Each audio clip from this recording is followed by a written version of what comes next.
नमस्कार, प्रणाम दोस्तों। आप लोगों का स्वागत है रांझेवी ऑफिशियल चैनल में। आज मैं लेकर आई हूँ बहुत सुंदर सा प्यारा सा शिव पारंपरिक गीत। एक बार आप लोग जरूर सुने। अच्छा लगे तो लाइक कमेंट शेयर जरूर करें।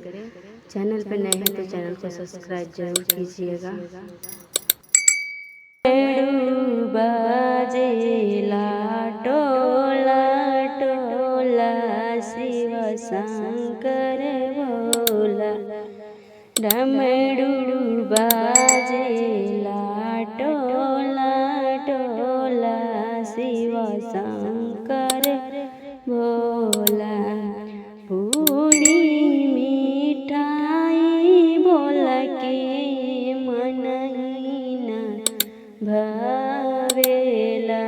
पूरी मिठाई भोला के मनहीना भावेला। बनिया के गोला कैसन होला शिव शंकर भोला।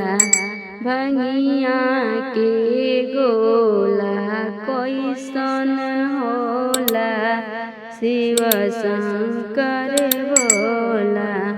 डमरू बाजेला टोला टोला शिव शंकर भोला।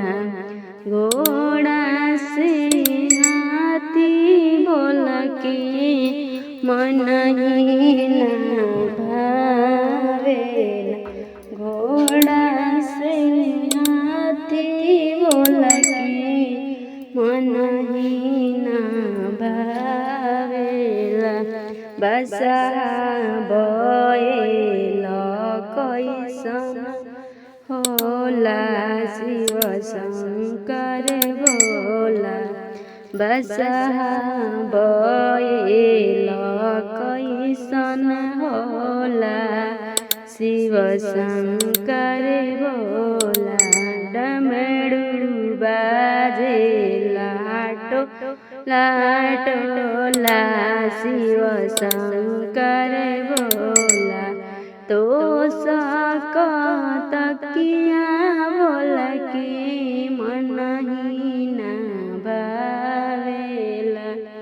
तो सकतकिया भोला के मनहीना भावेला। मिर्गा के छाला कैसन होला शिव शंकर भोला।